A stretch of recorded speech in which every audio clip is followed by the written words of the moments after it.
Right, so this one I'm doing for Graham, and we discussed got to do some work on my watch.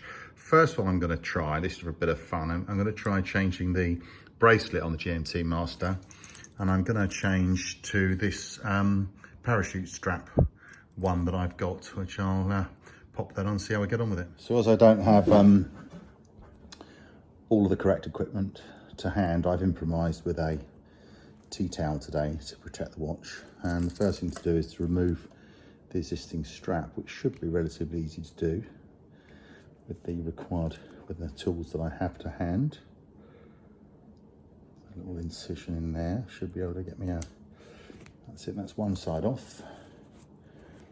Work on the other. It's not a nice easy little job this. Make sure I'm not using the wrong end of that, which I am. So pop the pin in there, just give it a little bit of a gentle pull to try and ease it away. Pin in there. It's quite easy with these lugs because the pins are have holes right the way through, which makes them a little bit easier to work with. Saying that, this one's going to create a little bit more of a problem for me to get out, but it seems to be a little bit stiff on this one. And we'll succeed in a couple of seconds though.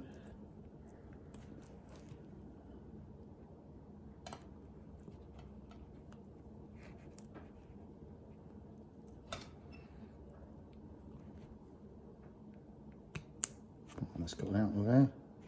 Right, okay, so that's it. So that's that one off. And now I'm left with a watch with no pins and lugs, but the strap that I've got came with some spare pins. So rather than using my Rolex pins, I'm going to leave them in my existing strap. I'm going to use the pins that came with it just for ease of use for the time being. So we've got two 20mm pins there, and then we've got the strap, which is here. So all in all, I'm going to make sure it gets around the right way. So that wants to hook on. Which way around do I want to hook it? That's got to hook onto there. Or does it want to hook that way around? It won't hook that way around onto there. So I just want to make sure I'll try it that way around, see how I get on. So basically, all I have to do is to put the pins in, and this strap will go in like that. This is not a particularly great one, this one, but I think it'll, it's one of those things. I just want to try all this stuff out and see how I get on with it. And this one's going to be a little bit more tricky.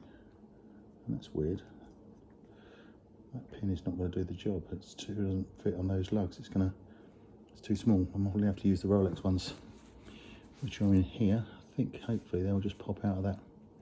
Yeah, look at the difference. I mean, they're huge by comparison. They're much bigger lug, so much bigger pin rather. So let's push that one in there. That should hopefully, all we need to do is to use this special end on this as well, just to push this down like this, and then that just goes down and in.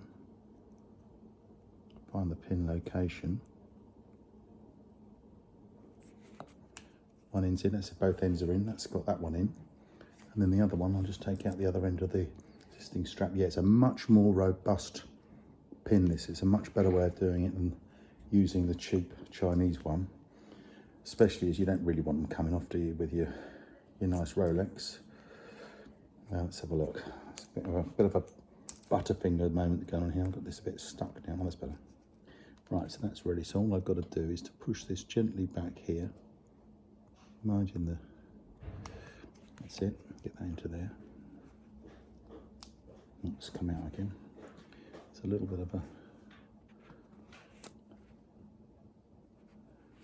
Find where that hole is. That's it. It's in. So that's in, and that's it. So that's it on there. So I'm going to try this now.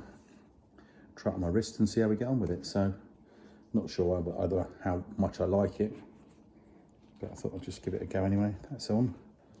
There we go. I'll leave that on for later. You can have a look and see what you think. So there's the finished strap on my wrist. That buckle's got a bit of adhesive still on to clean off, but very comfortable and very pleased with that actually. Makes a nice change to it.